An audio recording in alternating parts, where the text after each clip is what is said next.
Salam alaikum à tous. Nombreux sont les gens aujourd'hui qui vivent sans se rendre compte d'une chose.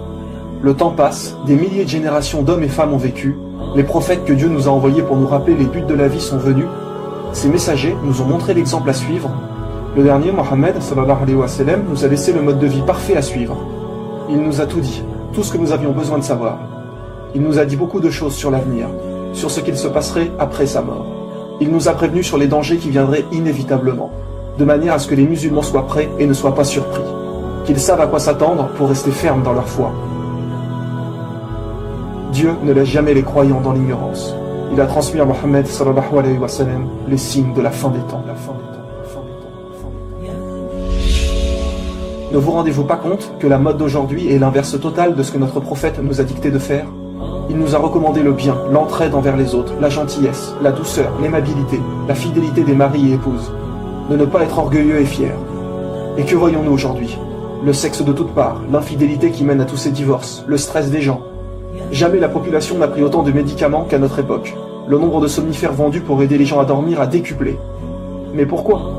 Allah ne nous a pas créés pour passer notre temps à autant travailler, à vouloir avoir autant de désirs matériels qui nous obscurent l'esprit. Les gens sont stressés à cause de leur volonté à gagner toujours plus d'argent. Les jeunes perdent leur santé aujourd'hui à gagner de l'argent pour ensuite la dépenser plus tard afin de retrouver leur santé. Mes frères et sœurs, les meilleures choses, Dieu nous les a données. L'islam, la santé, un mari, une femme, des frères et sœurs, etc. Regardez les gens aujourd'hui, ils se mettent en colère très rapidement.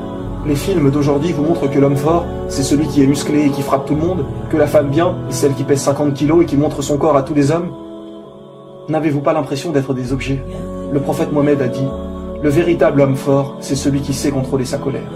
L'homme fort, c'est celui qui, quand il a l'occasion de pouvoir frapper quelqu'un, de se venger de quelque chose, il sait se contrôler et ne le fait pas. Peu de gens sont capables de ça aujourd'hui. Qui sait contrôler ses colères? Quelle femme ou homme, lorsqu'il est énervé, est capable de se calmer comme ça? Un homme est venu voir le prophète et lui a demandé un conseil. Et celui-ci a répondu: ne te mets pas en colère. Plusieurs fois, l'homme a reposé la question, et à chaque fois, le prophète lui a répondu la même chose: ne te mets pas en colère. Écoutez bien cela, mes frères et sœurs. Le messager d'Allah, que la paix et les bénédictions d'Allah soient sur lui, a dit: celui qui est facile à vivre, calme et doux, Allah lui interdit l'entrée en enfer. Le messager d'Allah a également dit: le bon comportement est la meilleure chose qui ait été donnée aux gens. Mais il nous a également dit que viendra une époque où les gens ne respecteront plus rien ni personne, au point que les enfants insulteront leurs parents, etc. Mes frères et sœurs, ce sont des choses qui se passent aujourd'hui. C'est devenu quelque chose de banal. Et le prophète Mohammed a dit: lorsque viendra cette époque, ce sera la fin des temps. Il nous a bien expliqué que parmi les signes de l'heure, l'apparition de la grossièreté et de l'indécence. L'impudeur et le vice se répandront, avec notamment la généralisation de l'homosexualité et du lesbianisme. Et que se passe-t-il aujourd'hui, avec le mariage homosexuel autorisé, etc. Ils banalisent de plus en plus ces actes, de manière à ce que cela paraisse normal aux gens. Mais dites-moi, quand nous voyons que lorsqu'un homme et une femme ont des rapports et que cela donne un bébé, c'est bien que les choses doivent normalement aller dans ce sens. Car deux hommes et deux femmes peuvent faire ce qu'ils veulent, ils n'obtiendront jamais un enfant. Le prophète sallallahu alayhi wa sallam disait à ce sujet: la fin du monde n'aura pas lieu tant que les gens ne s'accoupleront pas en public dans la rue comme le font les ânes. Et quand nous voyons aujourd'hui tous les films pornographiques produits, les gens qui n'ont plus aucune pudeur et aucune estime d'eux-mêmes. Parmi les signes de l'heure, la généralisation de l'adultère. Cela n'aurait pas pu se produire à aussi grande échelle avant, car aujourd'hui, avec tous ces moyens de rencontrer des filles ou garçons, avec le téléphone, Facebook, Skype, etc., c'est tellement simple de rencontrer quelqu'un et de commettre l'adultère que tout le monde le fait. Il nous est dit: les femmes seront dévêtues tout en étant habillées.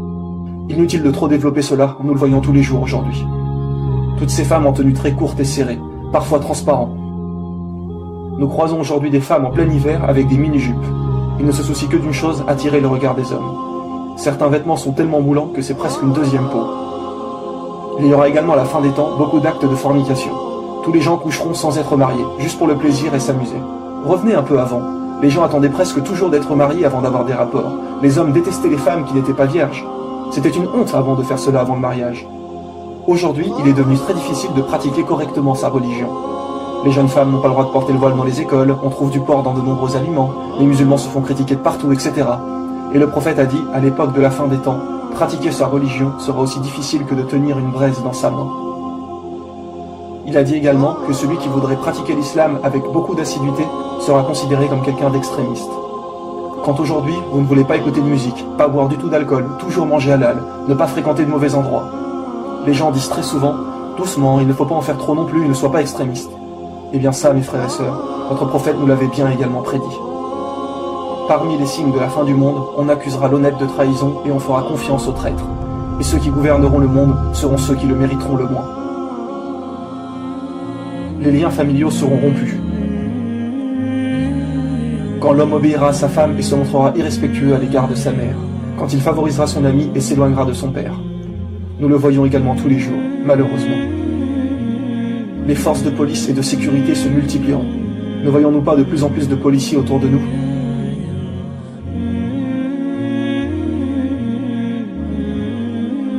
Le prophète a dit qu'à l'époque de la fin des temps, de grands mensonges seront racontés. Regardez aujourd'hui tout ce qu'il nous raconte, au point de ne pas croire en Dieu, comme par exemple la théorie de l'évolution, le fait qu'on aurait pu être créé par des extraterrestres, etc. Pour ceux qui auraient encore des doutes, comment un homme au milieu du désert d'Arabie pouvait savoir tout ça ? Comment pouvait-il nous donner autant d'exactitude sur l'époque dans laquelle nous vivons ? Le prophète a dit, à l'époque de la fin des temps, les grandes distances seront parcourues en un court laps de temps. Et qu'avons-nous aujourd'hui ? Les voitures, les TGV, les avions, etc. À l'époque du prophète, les gens ne se déplaçaient qu'en chameau ou en chevaux. Qui pouvait imaginer le moteur à explosion, l'électricité, etc.